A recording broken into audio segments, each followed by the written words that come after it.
Did you know that 1,000 asterisks were waved in Shea Stadium in May of 2006? Oh, we never heard of that. That's odd, isn't it? Now you may be asking yourself, why haven't I heard about this asterisk? Let me tell you a little story about my trying to reach you, the fan. The Fun Fan Foam Steroid Asterisk. Oh, I didn't hold it for 2 seconds.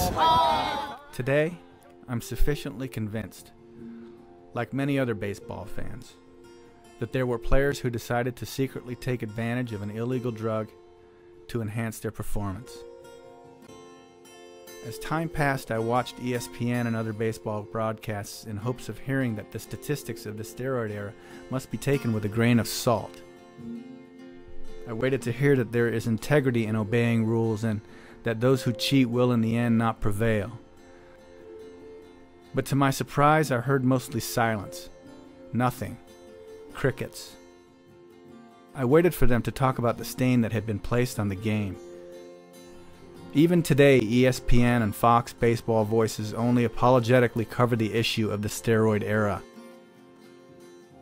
As I asked around, I found that most baseball fans were feeling the way I was. Were we going to look the other way too? What could we do? And that's when I struck upon an idea. The asterisk party. This little foam asterisk simply allows the fans to demonstrate in a peaceful way that we were not blind, we were not fooled, and we did not stand by and look the other way while the integrity of the game was hijacked by greed. There's not one person who's going to go, you know what, that record's in good hands now with Barry Bonds. Thank God that crappy old Hank Aaron doesn't have the record anymore. Yeah. No one's going to be saying that, but there is a guy who's doing something about it, and we welcome to the show right now Mr. Tom Wilson. He is the founder of fanslovebaseball.com. Hey, Tom. Long live Henry Aaron. Exactly. By the way, I think it's significant. We were talking about this off the air earlier today that Henry Aaron is declining to follow Barry Bonds around, to be there when the record is broken, which is pretty much the customary tradition in baseball, right, Tom? I think the only people that are supporting him are the people that work for Major League Baseball and Barry Bonds himself. Yeah. What do you do about other baseball players, some of whom are retired, guys like Mark McGwire, who are in the record books, who clearly were juiced as well, but they're not playing anymore, so there's nothing we can do to them? Well, the foam steroid asterisk doesn't just protest Barry Bonds, it protests the steroid era. So that includes everybody, including Bud Selig, Donald Fuhr, everybody who looked the other way while the announcers were saying, oh, the ball's juiced, the ball's juiced. The ball wasn't juiced, the players were juiced. I went to Wrigley Field with some asterisks, and they said, you can't take those in there. I said, wait a minute. These are seat cushions. You can sit on your asterisk. Nice. You can sit on your asterisk. That's what I've always heard. I like it. Really, one time, a group, the masses need to unite on something. I agree. You're right about that, Tom. Tom Wilson is the founder of fanslovebaseball.com for your foam asterisk. Good luck to you, man. We appreciate you coming on the Kevin and Bean Show on K-Rock. I said, even though I am a true Dodger fan, and Eric Gagne? Yeah. Who knows? I think Eric. That's the If he breaks the record, purists, people like us, right, don't think he should have the record because he cheated. So they want an asterisk by his record to say it was during the steroid era. There were kindred souls who felt like we did. There was a demand to be heard. I carried my bags of foam steroid asterisks up to the outer edges of the Dodger Stadium property. I was told I could not sell them without a vendor's license, and there were only 2 places in LA where they would allow street vending, and Dodger Stadium wasn't one of those places. So I decided to give them away for free. So I'm standing on public property, passing out free asterisks, meeting new friends. A ticket scalper to my left was friendly and helpful, and the guy selling bootleg hats to my right asked for one of the asterisks. Long live Henry! Yes, long live the king, I replied. The home run king, he shouted. Number 44. And just at that moment, a blue car pulled up. It was one of those real official-looking kind of cars. And the uniformed lady in the passenger side was waving one of us over. Crap, I thought. The ticket scalper's gonna get it. And then they stopped. In front of me. Flash. A badge. You have to leave, I'm told.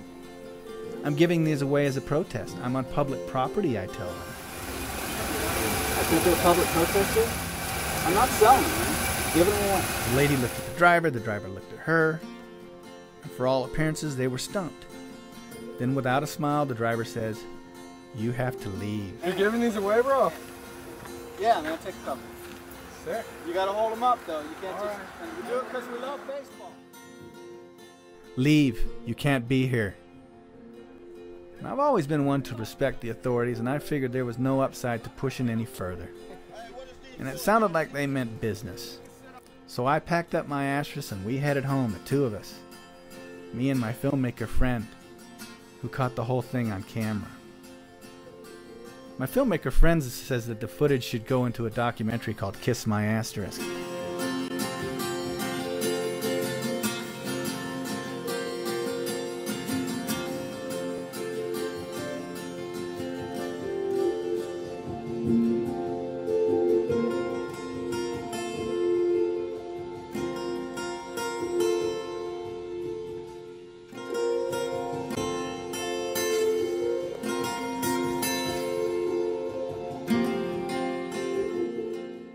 Hi Tom, it's Warren Leonard calling from the Los Angeles Dodgers. I wanted to get back to you with regard to your question about your foam asterisks. I did speak to a representative of stadium operations this afternoon, and he told me that the policy as I described it to you this afternoon by phone would essentially be the same whether or not the word steroids is actually displayed on the side of the item. So if the item is a foam asterisk, that display the word asterisk, that the policy would still be the same, that it's considered a security issue, and that if the sign is deemed inflammatory, it wouldn't be allowed into the stadium during a game. So that is the policy. I wanted to relay it to you as you requested. If you have any questions, please feel free to give me a call. Thanks. Bye. End of message.